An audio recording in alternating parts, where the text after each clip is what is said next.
안녕하십니까? 잘 지내셨어요? 오늘 말씀은 창세기 37장이고 요절 창세기 37장 9절입니다. 우리 요절을 함께 읽어볼까요? 시작.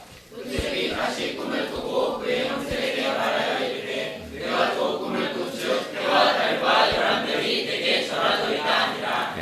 기도하겠습니다. 은혜로우신 주님, 오늘도 저희가 살아계신 하나님께 예배드릴 수 있도록 은혜 주신 것에 감사합니다. 우리 마음에 하나님께 대한 거룩한 경외심을 갖고 하나님의 은혜에 감사하고 하나님 앞에서 겸비한 마음으로 예배드리게 해주시고, 또 그러한 마음으로 예배드릴 때 주님께서 우리의 허물과 죄악을 용서하시고 우리 안에 말씀을 통해서 하나님의 은혜와 생명을 풍성케 해주시기를 기도합니다. 예수님의 이름으로 기도했습니다. 아멘. 오늘 말씀 제목이 뭐죠? 요셉에게 꿈을 주신 하나님. 하나님께서 요셉에게 꿈을 주셨고, 요셉은 하나님이 주신 꿈을 가진 사람입니다. 그래서 사람들을 보면 하나님이 주신 꿈을 가진 사람과 하나님이 주신 꿈이 없는 사람, 이렇게 두 종류의 사람이 있다고 볼 수 있겠습니다. 그리고 하나님이 주신 꿈이 없는 사람은, 그러니까 하나님이 주신 꿈이 없는 사람은 대체로 자기중심적이고 또 소시민적이며 세속적인 삶을 살게 되고, 또 이 과정에서 이제 다른 사람들과 비교하고 경쟁하고 시기하며 살아갑니다. 반면 하나님이 주신 꿈을 가진 사람은 좀 다르죠. 하나님이 주신 꿈을 가진 사람은 많은 사람들을 돕고 섬기며 그 과정에서 그 자신도 매우 가치 있고 위대한 삶을 살게 됩니다. 그렇기 때문에 우리가 하나님이 주신 꿈을 갖는 것이 매우 중요합니다. 사람이 하나님이 주신 꿈이 없으면 소시민적인 삶, 세속적인 삶, 욕망에 지배받는 삶을 살 수밖에 없기 때문에 하나님이 주신 꿈을 가져야 합니다. 그럼 여기 있는 여러분은 어떤 꿈을 갖고 있습니까? 하나님이 주신 꿈을 갖고 있습니까? 아니면 꿈이 없습니까? 아니면 아무 꿈도 없습니까? 오늘 본문을 보면 하나님은 두 번의 꿈을 통해서 요셉에게 하나님께서 장차 그에게 하실 일을 보여주십니다. 오늘 말씀을 통해서 하나님께서 요셉에게 주신 꿈의 내용이 뭐고, 또 우리가 요셉처럼 하나님이 주신 꿈을 갖기 위해서 어떻게 하는가 배울 수 있기를 기도합니다. 제1장 하나님께서 요셉에게 주신 꿈의 내용 1절에서 11절 말씀입니다. 37장 1절을 보십시오. 야곱이 가나안 땅, 곧 그의 아버지가 거류하던 땅, 즉 헤브론에 거주했습니다. 2절 상반절입니다. 야곱의 족보는 이러하니라. 우리는 창세기 37장부터 이제 이 기록을 요셉의 이야기가 많이 나오기 때문에 요셉에 관한 기록이라고 생각하기 쉽습니다. 그런데 창세기 저자는 37장 2절에서 야곱의 족보는 이러하니라, 즉 야곱에 관한 설명이 이러하다라는 겁니다. 이렇게 말하고 있습니다. 이는 이제 야곱의 족보가 이러하다는 것은 이는 지금부터 야곱에 관한 기록이라는 뜻입니다. 그래서 창세기 37장부터 50장까지, 창세기 마지막 장인 50장까지는 겉으로 보면 요셉에 관한 기록 같지만 내용적으로는 야곱에 관한 기록입니다. 왜 중요하냐면 야곱이 어떻게 해서 애굽에 내려가게 되었는가를 37장부터 50장은 기록하고 있습니다. 하나님께서 왜 중요하냐면 하나님께서 일찍이 아브라함의 자손이 이방에서 객이 그들을 섬기겠고, 그들은 400년 후에 다시 가나안 땅으로 돌아오리라고 말씀하셨습니다. 하나님께서는 애굽에서 아브라함의 자손으로 하여금 큰 민족이 되게 하시고, 다시 아브라함의 자손이 큰 민족이 된 후에 다시 가나안 땅으로 그들을 인도하고자 계획하셨어요. 그런데 하나님의 이 약속의 말씀이 이루어지려면 어떻게 하겠어요? 아브라함의 자손들이 반드시 애굽으로 가야겠죠. 하나님의 계획은 아브라함의 자손들을 이방 애굽으로 보내서 거기서 큰 민족을 이루고 다시 가나안 땅으로 돌아오게 하는 거였어요. 그러면 이제 아브라함의 자손들이 반드시 애굽으로 가야만 했습니다. 그리하여 하나님은 아브라함의 손자, 아들이 이삭이고 손자 야곱이죠. 아브라함의 손자 야곱과 그의 가족을 이제 애굽으로 인도하고자 하셨습니다. 왜냐하면 애굽에서 큰 민족을 이루기 위해서. 그리고 이 일에 요셉이, 야곱의 아들 요셉이 아주 중요한 역할을 하게 되는데, 그 요셉이 먼저 애굽으로 가서 애굽의 총리가 되고, 볼륨을 조금 줄여도 될 것 같아요. 애굽의 총리가 되고 거기서 아버지 야곱과 그 가족들이 와서 살 수 있는 환경을 준비합니다. 그러니까 요셉의 역할은 야곱의 가족들보다 먼저 앞서서 애굽에 가서 후에 야곱의 가족들이 애굽에 와서 살 수 있는 환경을 준비하는 거죠. 그러면 이제 요셉이 애굽에 가야겠죠. 그리고 후에 야곱의 가족들이 애굽에 가야겠죠. 그러면 이제 요셉이 오면 어떻게 애굽에 갑니까? 어떻게 할까요? 2절을 보십시오. 2절 하반절입니다. 요셉은 17세 소년으로서 그의 형들과 함께 양을 칠 때 그의 아버지의 아내들, 즉 비라와 실바의 아들들과 함께 있었는데, 요셉은 이 이복 형들이죠. 왜냐하면 아버지는 야곱으로 갔지만 어머니가 다르니까 요셉은 누구의 아들이었어요? 라헬의 아들이었고, 여기 본문에 비라와 실바의 아들들은 이제 그러니까 어머니가 다르죠. 어쨌든 이 이복 형들과 함께 있었는데, 요셉은 이 이복 형들의 잘못을 아버지 야곱에게 보고했습니다. 아마도 구체적인 내용은 없지만 비라와 실바의 아들들이 아버지 몰래 잘못을 많이 했던 것 같아요. 예를 들어서 아버지 몰래 아버지의 양들을 팔아서 뭐 돈을 챙길 수도 있었고, 어쨌든 아버지 몰래 잘못을 많이 했습니다. 요셉은 이러한 형들의 잘못을 아버지 야곱에게 보고했습니다. 요셉은 하나님 앞에서 정직하게 살고자 했기 때문에 형들의 잘못을 그냥 넘어갈 수 없었습니다. 형들의 죄를 묵인하거나 그들의 죄와 타협할 수 없었습니다. 그러나 형들은 그러한 요셉을 미워했습니다. 3절을 보십시오. 또 요셉은 노년에 얻은 아들이므로 아버지 이스라엘이, 야곱, 이스라엘 같은 사람이죠. 이스라엘이 여러 아들들보다 요셉을 더 사랑하여 그를 위하여 채색옷을 지어 입혔습니다. 요셉의 형들은 아버지 야곱이 자기들보다 요셉을 더 사랑하는 것을 보고 그러면 아버지를 미워해야 하는데 요셉을 미워합니다. 그리고 그에게 편안하게 말할 수 없었습니다. 이 말은 요셉에게 기본적인 인사말도 건네지 않았다는 뜻입니다. 5절을 보십시오. 요셉이 꿈을 꾸고 그것을 자기 형들에게 말하며 형들이 요셉을 더욱 미워했습니다. 그러니까 아버지 야곱이 형들보다 요셉을 더 사랑하니까 요셉을 더욱 미워했는데, 이제 또 꿈 이야기를 하니까 요셉을 더 미워하게 되는 거예요. 요셉의 꿈 때문에 형들은 요셉을 더욱 미워합니다. 요셉이 형들에게 말합니다. 6, 7절을 보십시오. 청하건대 내가 꾼 꿈을 들으시오. 우리가 밭에서 곡식단을 묶더니 내 단은 일어서고 당신들의 단은 내 단을 둘러서서 절하더이다.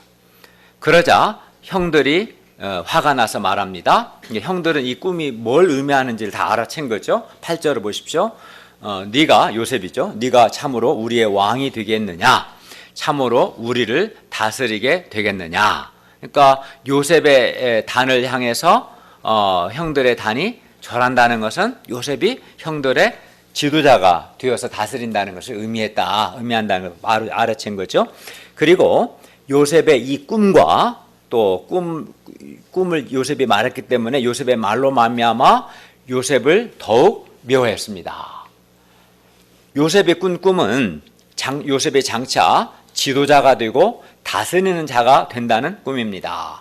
그런데 요셉이 지도자가 된다는 내용의 꿈을 또 꾸었어요. 두 번을 꾸는 거죠. 9절을 보십시오. 요셉이 다시 꿈을 꾸고 그 형들에게 말합니다. 내가 또 꿈을 꾼즉 이번에는 해와 달과 11별이 내게 절하더이다. 그러니까 이건 분명하죠. 11별은 11아들이죠. 요셉을 제외한 야곱의 11아들이죠. 만약에 13별이나 뭐 별수가 10개 닿으면 오해할 수 있는데 정확하게 11별이기 때문에 요셉의 형제들을 가리켰죠. 그래서 이제 요셉이 그의 꿈을 아버지와 형들에게 말하자 아버지는 그를 꾸짖으며 말합니다. 10절을 보십시오. 네가 꾼 꿈이 무엇이냐? 나는 이제 해는 야곱을 가리키겠고요. 달은 아마 요셉의 어머니를 가리키겠죠. 그래서 나와 너의 어머니와 네 형들이 참으로 가서 땅에 엎드려 너에게 절하겠느냐? 요셉의 형들은 요셉이 꾼 꿈 때문에 요셉을 시기했어요. 그러니까 이 꿈이 지금 문제가 되는 거예요. 요셉이 꾼 꿈 때문에 형들은 요셉을 더 미워하고 또 요셉을 시기했어요. 그러나 그래도 야곱은 요셉의 말을 마음에 간직해 두었습니다. 요셉이 두 번에 걸쳐서 꾼 꿈은 그냥 단순한 꿈이 아니라 하나님의 뜻을 나타내는 하나님의 계시적인 성격을 가진 꿈이었습니다.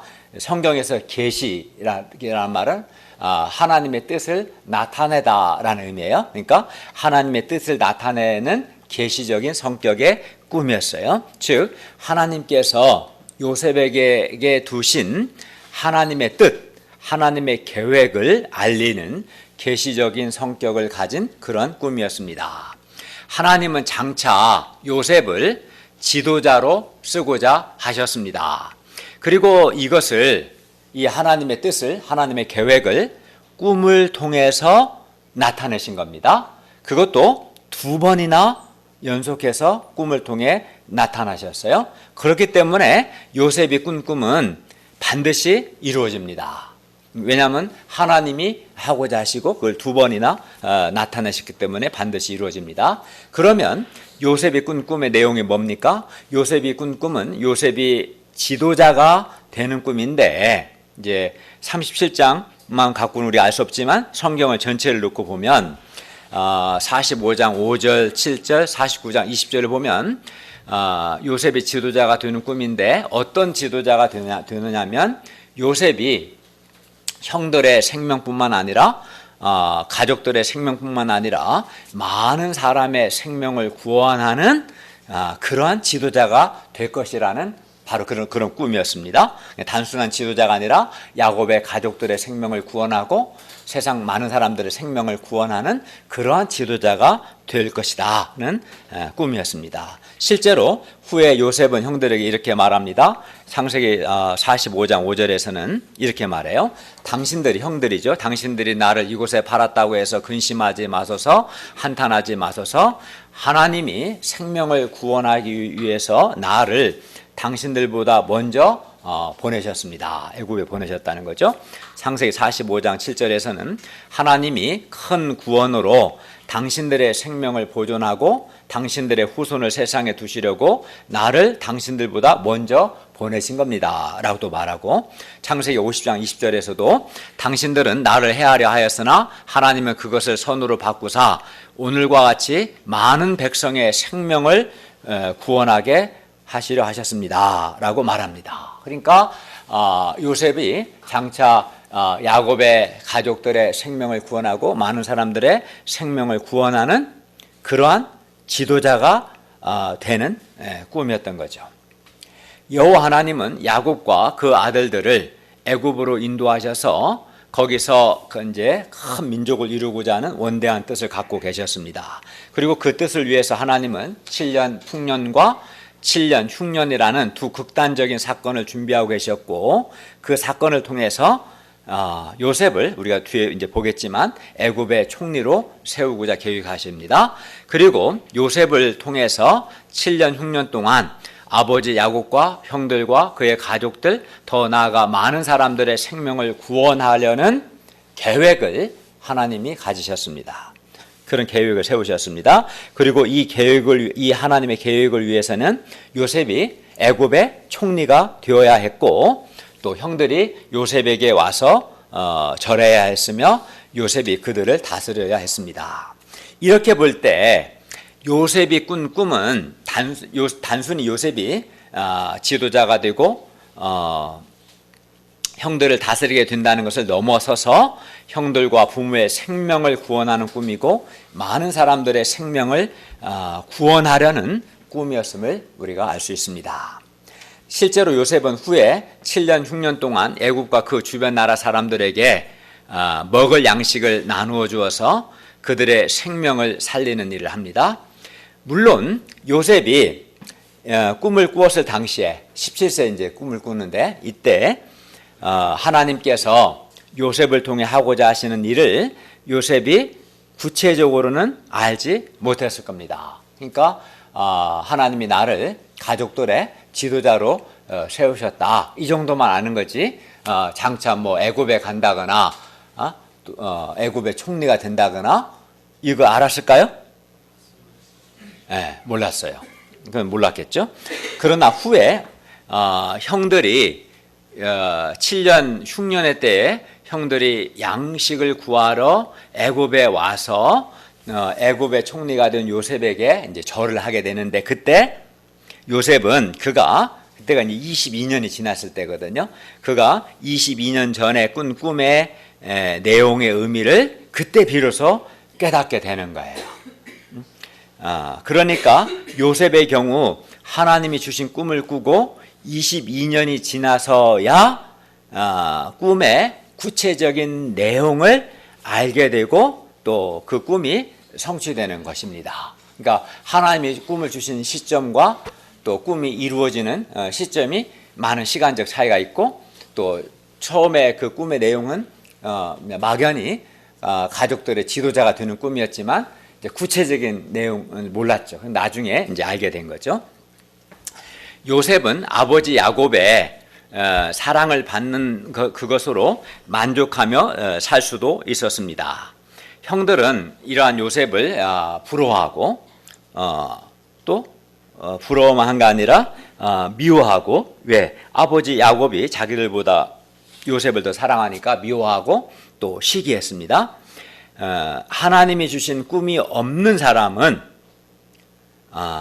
하나님이 주신 꿈이 없는 사람들은 거의 다 누가 더 사랑받고 누가 더 인정받는가, 이것에 예민합니다.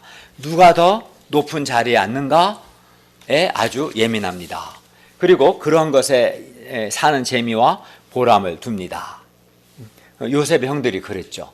요셉이 자기들보다 아버지 야곱의 사랑을 더 받으니까 굉장히 예민하게 반응했어요. 요셉을 미워시기 했습니다. 그런데 사람이 누가 더 사랑받고 누가 더 인정받고 누가 더 높임받는가, 이런 것에 매이게 되면 이제 비교의식을 갖게 되고 미움과 시기심으로, 비교의식, 미움, 시기심으로 자기 자신도 고통하고 또 다른 사람도 힘들게 합니다. 요셉의 형들을 보면 이를 잘 알 수 있습니다. 요셉의 형들은 어린 동생을 미워하고 시기하는 데 정신이 팔려서 신앙이 성장하지 못하고 도리어 동생을 노예로 파는 아주 파렴치한 사람들이, 범죄자들이 됩니다. 하나님이 주신 꿈이 없으면 사람이 이렇게 원하든 원하지 않든 자기중심적이고 세속적이고 인간적인 꿈을 갖고 살다가 서로 비교하고 경쟁하며 시기합니다. 하나님이 주신 꿈이 없는 사람이 이렇습니다. 하나님이 주신 꿈이 없으면 물론 요셉도 그럴 수 있었을 겁니다. 그런데 하나님께서 요셉에게 꿈을 주셨습니다. 그리고 하나님이 주신 꿈은 우리가 이미 살펴본 것처럼 다른 사람들을 돕고 섬기고 살리는 그런 꿈입니다. 그래서 하나님이 주신 꿈을 가진 사람은 비교하거나 경쟁하거나 시기하지 않습니다. 하나님이 주신 꿈과 인간적이고 세속적인 꿈, 야망은 근본적으로 서로 다릅니다. 하나님이 주신 꿈은 다른 사람들을 돕고 섬기고 살리는 꿈입니다. 그래서 하나님이 주신 꿈이 이루어지면 이루어질수록 많은 사람들이 살아나고 많은 사람들에게 유익합니다. 그러나 인간적이고 세속적인 꿈, 즉 야망은 근본적으로 자신의 욕망의 산물입니다. 사람의 야망이 겉으로는 비록 선하게 보일지라도, 아무리 멋있게 포장할지라도 사람의 야망은 근본적으로 더러운 욕망의 산물입니다. 그래서 야망을 가진 사람은 자신의 야망과 욕망을 이루기 위해서 때로는 수단 방법을 가리지 않습니다. 그리하여 다른 사람에게 상처를 주기도 하고 또 해하기도 합니다. 야망은, 욕망은 근본적으로 자기중심적이고 이기적인 방향으로 진행됩니다. 따라서 하나님이 주신 꿈은 성취되면 성취될수록 많은 사람들을 돕고 살리지만, 야망은 성취되면 성취될수록 자기 자신과 다른 사람을 해치는 흉기가 됩니다. 세속적인 꿈, 인간적인 꿈, 자기중심 꿈, 중심적인 꿈이 다 그렇습니다. 그런데 오늘날 얼마나 많은 사람들이 세속적이고 인간적인 꿈, 야망의 노예가 되어서 자기도 해치고 다른 사람도 해치는 삶을 살고 있습니까?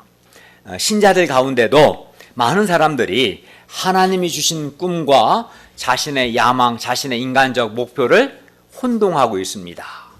우리는 하나님이 내게 주신 꿈과 자신의 야망, 욕망을 구별해야 합니다. 그리고 자신의 이런 세속적이고 인간적인 꿈을 내려놓고 하나님이 주신 꿈을 소유해야 합니다. 예수님은 베드로와 그의 형제 안드레에게 꿈을 주셨습니다. 어떻게 주셨어요? 마태복음 4장 19절을 보면 나를 따라오라, 내가 너희를 사람을 낚는 어부가 되게 하리라 말씀하셨어요. 즉 사람을 낚는 어부가 되는 것, 이게 원래 물고기 낚는 어부들이었는데 사람을 낚는 어부가 되는 것, 이것이 예수님께서 제자들에게 주신 꿈이었고, 그 꿈이 그들을 위대한 사도가 되게 했을 뿐만 아니라 그 꿈이 당시 많은 사람들을 돕고 섬기고 살렸습니다. 하나님이 주신 꿈은 다른 사람들을 돕고 섬기고 살립니다. 그렇기 때문에 야망이 아닌 하나님이 주신 꿈이 이루어져야 합니다.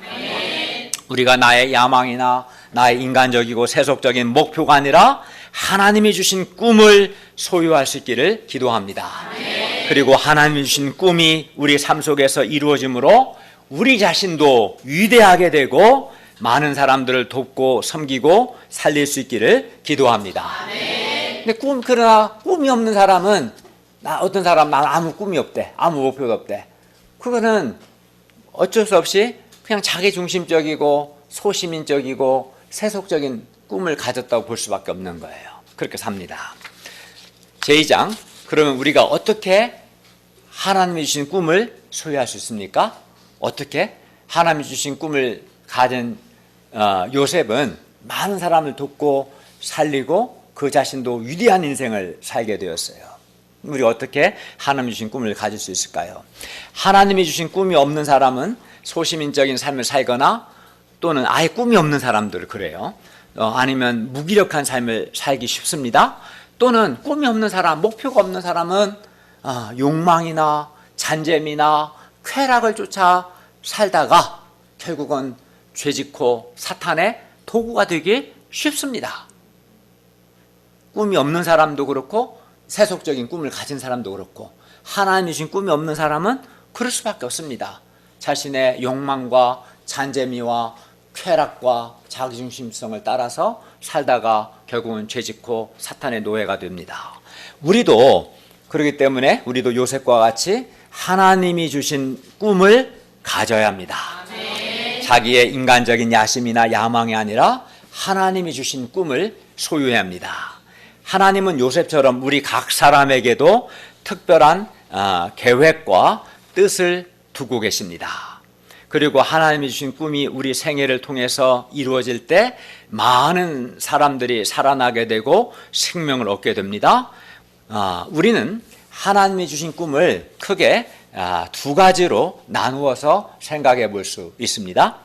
먼저는 말씀을 통해서 모든 사람에게 주시는 공통된 꿈이 있고요. 두 번째는 한 사람 한 사람에게 아주 인격적인, 아주 구체적이고 특별한 꿈으로 이렇게 나누어 볼 수 있을 겁니다.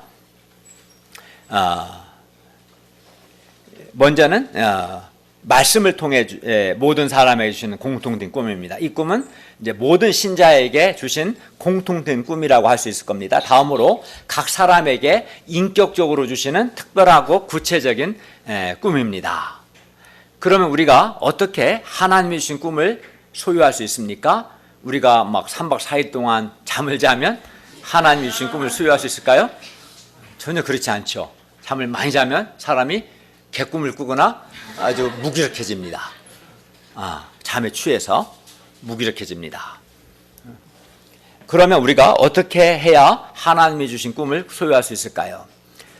첫째, 하나님께서 모든 신자에게 주시는 공통된 꿈은 하나님의 말씀을 통해서 꿈을 주십니다. 말씀을 통해서 하나님이 모든 신자에게 공통된 꿈을 주십니다. 하나님은 요셉에게 2번의 꿈을 주셨습니다. 물론 요셉이 꾼 꿈은 요셉 자신의 노력의 결과가 아니라 하나님으로부터 일방적으로 그에게 주어진 것이었습니다. 그런데 구약 시대에는 기록된 하나님의 말씀, 이 기록된 성경이 완성되지 않았기 때문에 성경은 나중에 신약에 와서 완성이 되거든요. 그래서 그때는 하나님께서 주로 진짜 문자적으로 꿈이나 환상을 통해서 하나님께서 하실 일을 보여주셨어요. 그때는 기록된 성경이 없었기 때문에.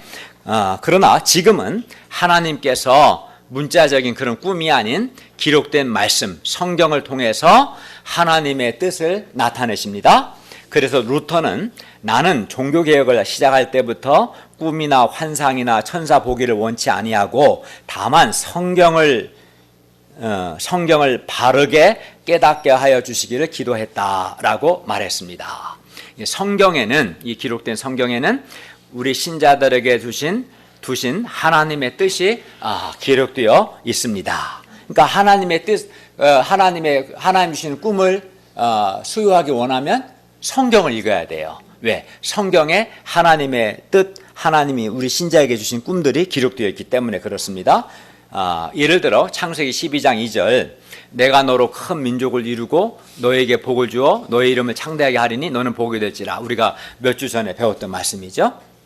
이런 말씀이 있습니다. 그러므로 우리가 하나님의 복을 받고 또 내가 복의 통로가 되는 것, 이게 하나님의 뜻이죠. 그러므로 우리는 복의 통로가 되는 그런 꿈을 가져야 합니다. 내가 먼저 하나님의 복을 받고 나를 통해서 다른 사람들이 하나님의 복을 받게 하는 그러한 꿈, 복의 통로가 되는 꿈을 가져야 돼요. 복의 통로가 되는 꿈이 없는 사람은 아무짝에 쓸모없거나 또는 트러블 메이커가 되는 거예요. 다른 사람에게 복이 되는 존재가 안 되고 다른 사람 피곤하게 하고 스트레스 주고 힘들게 하는 그런 인생이 될 수밖에 없어요. 그렇기 때문에 복의 통로가 되고자 하는 꿈을 어떻게 말씀을 영접하면 그런 꿈이 생기죠. 또 베드로 예를 든다면 몇 개만 예를 든다면 베드로전서 2장 9절을 보면 그러나 너희는 택하신 족속이요 왕 같은 제사장들이요 거룩한 나라요 그의 소유된 백성이니 이는 너희를 어두운 데서 불러내어 그의 하나님의 기이한 빛에 들어가게 하신 하나님의 아름다운 덕을 선포하게 하려 하심이라. 가령 이런 말씀이 있어요. 그러므로 우리는 왕 같은 제사장이 되고 거룩한 나라가 되어서 하나님의 아름다운 덕을 선포하고자 하는 꿈을 가져야 합니다. 그러한 꿈 가운데 하나님께서 우리를 구원하셨고 우리를 부르셨기 때문에 그렇습니다. 우리가 우리를 어두운 데서 불러내서 하나님의 그 기이한 빛, 어떤 빛입니까? 하나님의 그 놀라운 사랑의 빛, 하나님의 놀라운 긍휼의 빛, 하나님의 놀라운 선하심의 빛, 하나님의 놀라운 그 영생의 그 빛 외에도 많은 그 하나님의 놀라운 빛에 우리를 들어가게 하신 하나님의 이 아름다운 덕 뭡니까? 하나님의 그 사랑과 그의 긍휼하심, 그의 선하심, 그의 신실하심을 우리가 중앙대 숙대 캠퍼스에서 선포하고자 하는 이러한 꿈을 가질 수 있기를 바랍니다. 우리가 하나님의 말씀을 통해서 말씀을 받아들일 때 하나님의 꿈을 가질 수 있습니다. 우리가 이렇게 성경에 기록된 하나님의 말씀을 영접할 때 하나님의 말씀이 나의 꿈이 됩니다. 하나님의 말씀을 영접할 때 그 말씀이 나에게 꿈이 됩니다. 둘째, 우리가 우리 각 사람에게 두신 하나님의 구체적이고 특별한 뜻을 알기 위해서는 하나님 자체를 목표로 삼아야 합니다. 무슨 말이냐면 우리는 성경을 통해서 하나님께서 모든 신자들에게 두신 공통적인 하나님 뜻을 알 수 있습니다. 몇 개 예를 들은 것처럼.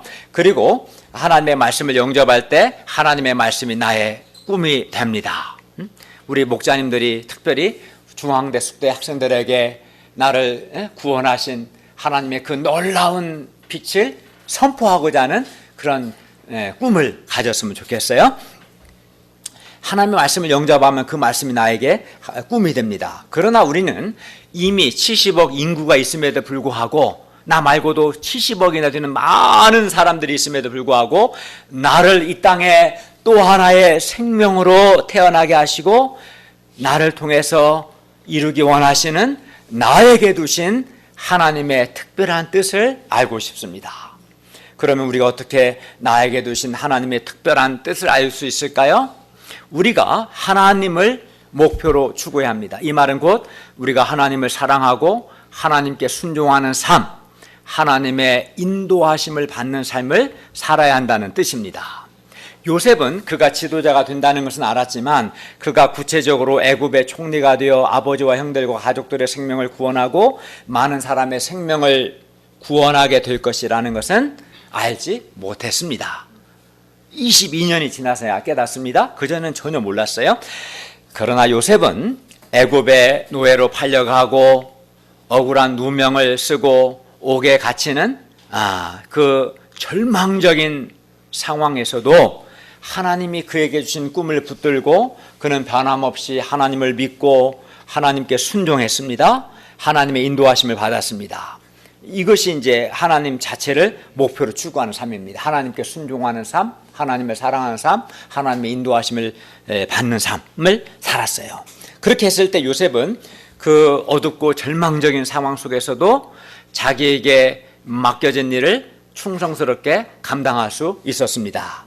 이때 하나님께서 요셉과 함께 하셔서 요셉으로 하여금 형통하게 하시고, 이제 이 주제는 다음 주에 배우겠습니다. 형통하게 하시고 그가 모르는 사이에 그를 하나님의 도구로 준비시켜 나가셨습니다. 예를 들어서 하나님은 요셉을 애굽의 친위대장, 오늘날 청와대 경호실장의 공간에서 모든 살림을 맡아 관리하면서 재무 관리 훈련을 받게 하셨고, 오늘 37장 36절에는 이제 애굽의 바로의 친위대장 보디발에게 팔았다 이렇게 나오잖아요.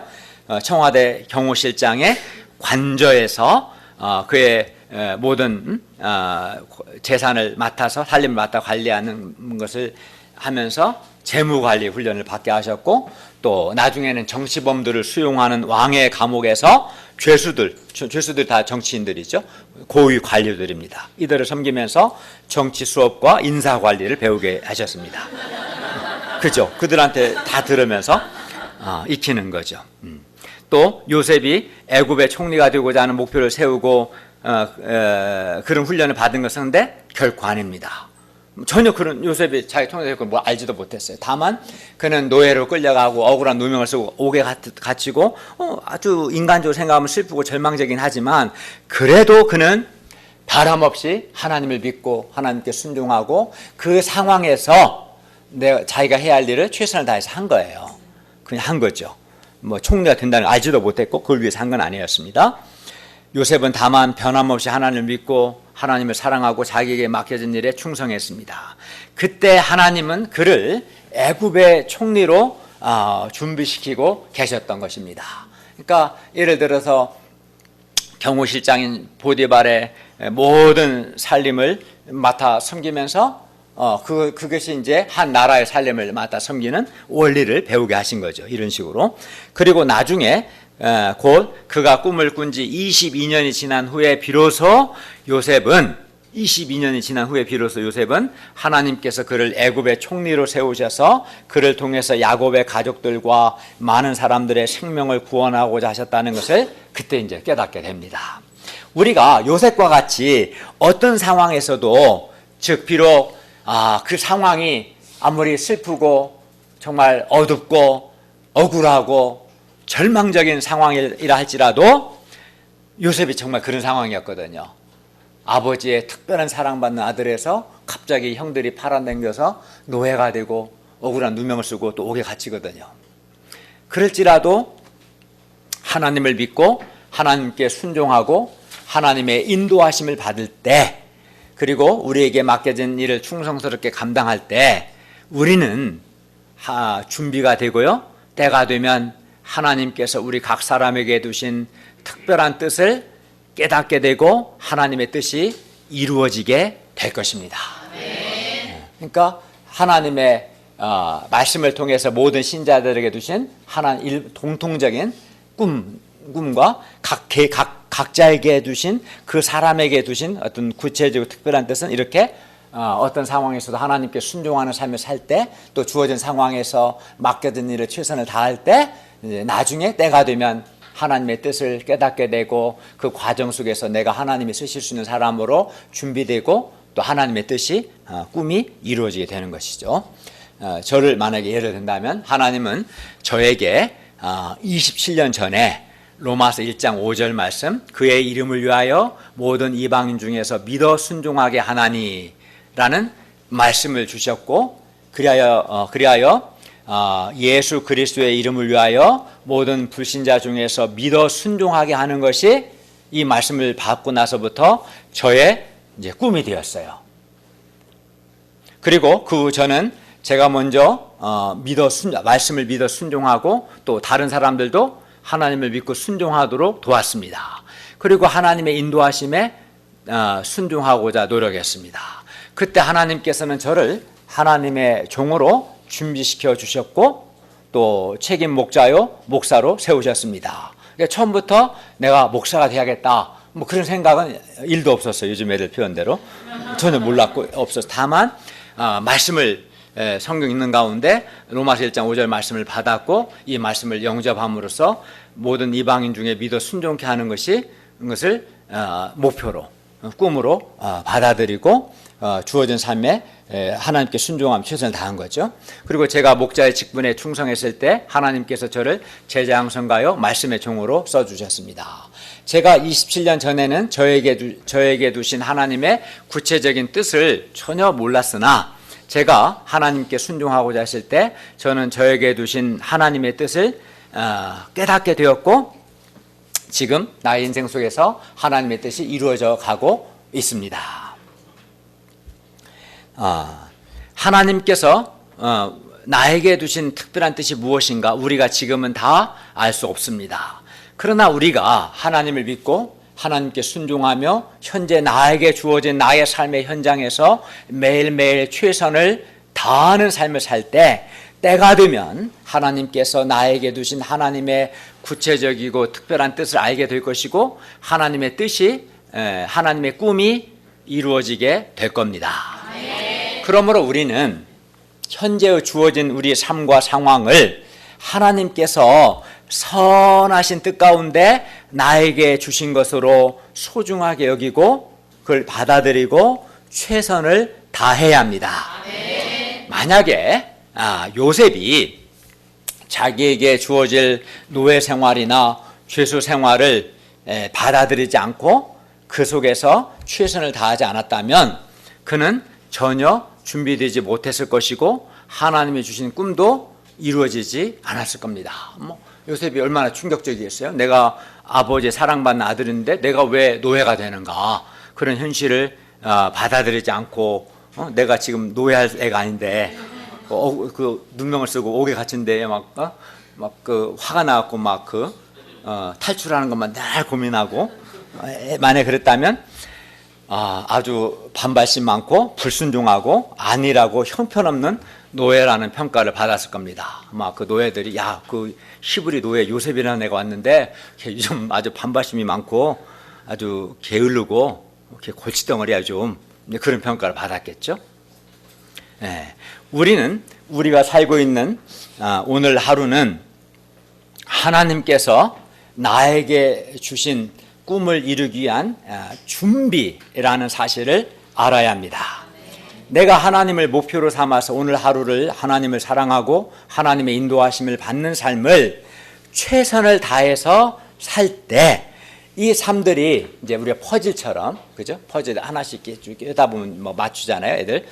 장난감 같이 그림 뭐 퍼즐은 뭐 수백 개 이게 조각이 하나의 그림을 완성하듯이 이런 퍼즐처럼 나의 하루하루의 삶이 이제 퍼즐이 연결되듯이 연결되어서 나에게 두신 하나님의 특별한 뜻이 구체화되고, 그리고 나 자신이 준비되고, 또 하나님의 뜻, 하나님의 꿈이 이루어지게 될 것입니다.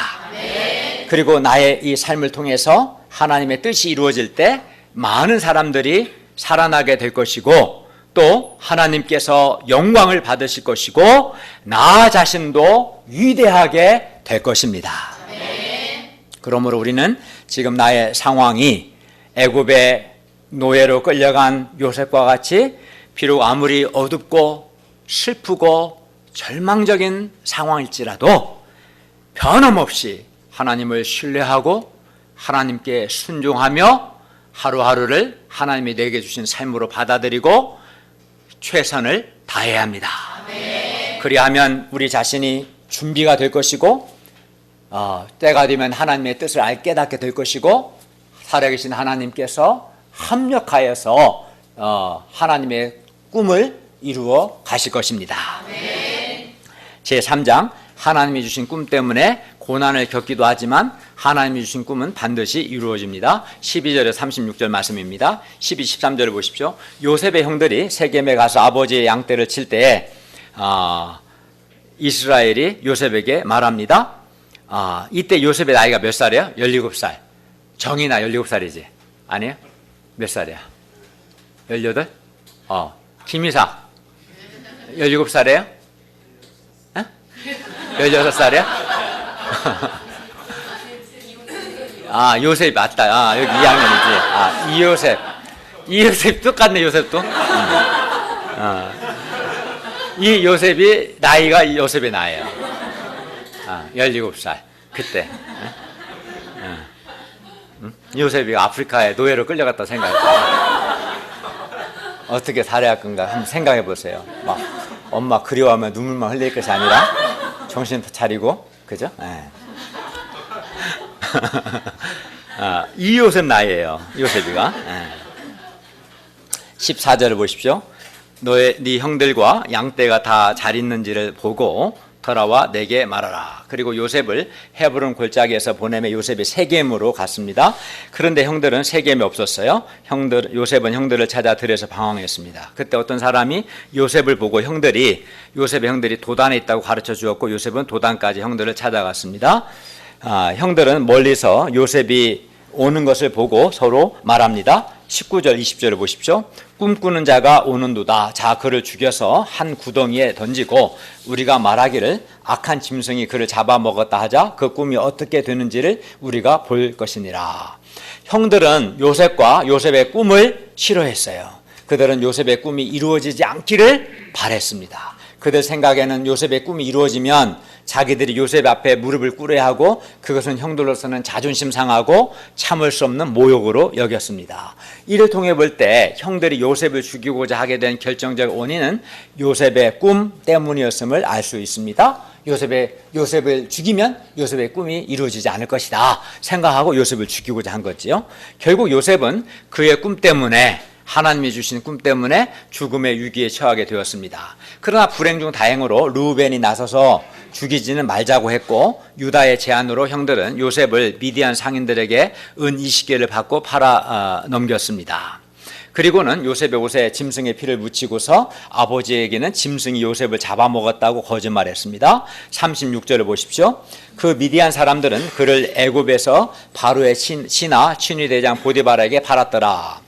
형들이 요셉을 미디안 사람들에게 판 것은 살펴본 것처럼 요셉이 꾼 꿈이 이루어지지 않도록 하기 위해서였습니다. 노예가 되면 이제 꿈은 멀어지겠죠. 요셉이 노예로 팔렸기 때문에 요셉은 그가 꿈으로부터 하나님이 주신 꿈으로부터 더욱 멀어져 버렸어요. 이제. 그러나 결과적으로는 요셉이 미디안 상인들에게 팔려서 애굽 바로의 친위대장 보디발에게 팔렸기 때문에 요셉이 꾼 꿈이 더 잘 이루어지게 돼요. 우리가 이제 상세히 살펴보면 그렇죠. 그래서 그 애굽의 친위대장 집에 노예로 가서 가정 총무가 되고 억울한 누명을 쓰고 옥에 갇히고 옥에서 왕의 신하들을 만나고 꿈을 해석해주고 그것이 계기가 되어서 나중에 총리로 발탁이 되거든요. 그때는 인사청문회 안 합니다. 왕이 하면 하는 거지. 무슨 인사청문회가 어디 있어요? 그런 거 없어요. 그냥 되는 겁니다. 형들은 전혀 의도하지 않았지만 오히려 의도한 게 아니라 요셉의 꿈이 이루어지지 않기를 바랬죠. 근데 그래서 형들이 요셉을 팠는데 요셉을 판 것이 도리어 하나님 요셉에게 주신 꿈을 이루는데 도움이 된 거예요. 물론 하나님께서 합력해서 그렇게 하셨어요. 그러므로 우리는 어떤 어둡고 절망적인 상황 가운데서도 어두운 생각을 하거나 낙심하지 말고 변함없이 하나님을 믿고 하나님의 인도하심을 받으며 맡겨진 일에 충성해야 합니다. 그러니까 상황이 더 악화되면 더 우리 인간적으로 생각할 때는 더 안 될 것 같죠. 그렇지만 꼭 그런 것만도 안 해요. 또 누구죠? 요한복음 11장에 보면 나사로 맞나요? 아닌데? 나사로 맞아요? 나사로가 병들어 죽게 되니까 더 걱정이 됐지만 결국 하나님의 영광이 더 드러나는 계기가 된 것처럼. 그래서 우리가 어떤 인간적으로 생각하면 정말 슬프고 어둡고 절망적이고 그러면 참 낙심하기 쉬운데 그 상황에서도 요셉의 상황보다 힘들긴 쉽지 않거든요. 비록 그런 상황이라 할지라도 하나님을 믿고 하나님께 순종과 하나님의 인도하심을 받고 그 상황 속에서 나에게 맡겨진 일을 충성해야 합니다. 그리하면 하나님께서 합력하여서 하나님의 뜻을 이루실 것입니다. 또 하나님의 주신 꿈이 이루어질 겁니다. 요셉은 애굽왕 바로의 경호실장의 보디발의 노예가 되었습니다. 하나님께서 요셉에게 주신 꿈은 쉽고 편하게 이루어지는 것이 아니었습니다. 요셉에게 주신 하나님의 꿈이 이루어지기 위해서는 요셉은 그 과정에서 말할 수 없는 많은 고난을 겪어야 했습니다. 감당하기 어려운 마음의 고통도 겪어야 했습니다. 하루아침에 노예로 전락한 충격, 형들에 대한 배신감과 미움, 서러움, 비참한 심정 등을 겪어야 했습니다. 그러나 요셉은 하나님을 목표로 삼았고 어떤 상황에서도 하나님을 믿고 하나님께 순종하고 하나님의 인도하심을 받고자 했기 때문에 그런 모든 고난을 이겨낼 수 있었습니다. 그가 더 좋은 환경, 나은 조건을 목표로 삼았다면 화가 나서 더욱 절망이 커졌을 거예요. 해서 뭐하나. 그러나 하나님 자체, 내가 하나님을 사랑하고 하나님께 순종하고 하나님의 인도하심을 받아야겠다. 이것이 목표가 됐기 때문에 그 상황이 문제가 되지 않고 오히려 어려운 상황을 이겨낼 수 있었습니다. 뿐만 아니라 요셉은 그 과정에서 하나님의 도구로 누구도 상상하지 못했지만 하나님의 도구로 준비될 수 있었습니다. 그리고 하나님이 주신 꿈은 결국 다 이루어졌습니다. 우리가 하나님의 말씀을 영접할 때 하나님의 말씀이 우리의 꿈이 됩니다. 하나님은 우리가 사랑 낳는 어부가 되기를 원하십니다. 우리가 거룩한 백성 제사장 나라가 되기를 원하시고 우리가 캠퍼스의 성경 선생이 되기를 원하십니다. 하나님은 우리를 어두운 데서 불러내서 하나님의 기이한 빛에 들어가게 하신 하나님의 아름다운 덕을 우리 중앙대 숙대학생들에게 선포하기를 원하십니다. 그러나 하나님이 주신 꿈이 우리에게 이루어지기 위해서는 우리가 때로 고난을 감당해야 합니다. 그러나 하나님이 주신 꿈 때문에 겪는 이 고난은 의미 있고 영광스러운 고난입니다. 고난이 없이 하나님이 주신 꿈이 이루어질 수는 없습니다. 왜냐하면 이 고난은 하나님의 영광을 드러내는 고난이고 많은 사람의 생명을 살리는 의미 있는 고난이기 때문입니다. 한편 하나님이 주신 꿈이 없는 형들은 주로 하는 일이 요셉과 비교하고 요셉을 미워하고 요셉을 시기하고 결국은 요셉을 애굽의 노예로 파는 일이었습니다. 그들이 한 일은 요셉의 형들의 모습을 통해 볼 때 하나님이 주신 꿈이 없이 사는 사람들, 인간적이고 세속적인 꿈을 갖고 사는 사람들의 비참한 모습을 보게 됩니다. 반면 하나님 주신 꿈이 있는 사람은 비록 고난이 있긴 하지만 가장 영광스러운 삶입니다. 우리가 하나님의 말씀을 영접함으로 하나님 주신 꿈을 갖고 살 수 있기를 바랍니다. 우리가 하나님의 인도하심에 순종하고 어떤 상황에서도 우리에게 주어진 삶의 최선을 다함으로 우리 각 사람에게 주신 하나님의 구체적이고 특별한 뜻을 깨닫게 되고 또 하나님의 때에 하나님 주신 꿈이 이루어지기를 바랍니다. 결론입니다. 우리가 살고 있는 이 시대를 보면 많은 사람들이 심지어 신자들마저도 꿈이 없거나 또는 하나님이 주신 꿈이 아닌 자신의 야망이나 자기중심적이고 이기적이고 세속적인 꿈을 갖고 살아가고 있음을 봅니다. 그리고 많은 사람들이 자신의 야망을 이루기 위해서 세속적인 꿈을 이루기 위해서 다른 사람을 이용하거나 해칩니다. 왜냐하면 야망은 근본적으로 하나님으로부터 온 것이 아니라 자기중심적이고 이기적인 욕망의 표현이기 때문입니다. 이러한 시대 우리가 하나님의 말씀을 영접함으로 하나님의 말씀이 우리의 꿈이 되기를 바랍니다. 그리고 비록 어둡고 슬프고 아무리 절망적인 상황일지라도 변함없이 하나님을 믿고 하나님께 순종하고 또 우리에게 맡겨진 일에 최선을 다함으로 우리 각 사람에게 두신 하나님의 구체적이고 특별한 뜻이 이루어지고 그리하여 많은 사람들을 섬기고 살리는 위대한 삶을 살 수 있기를 기도합니다.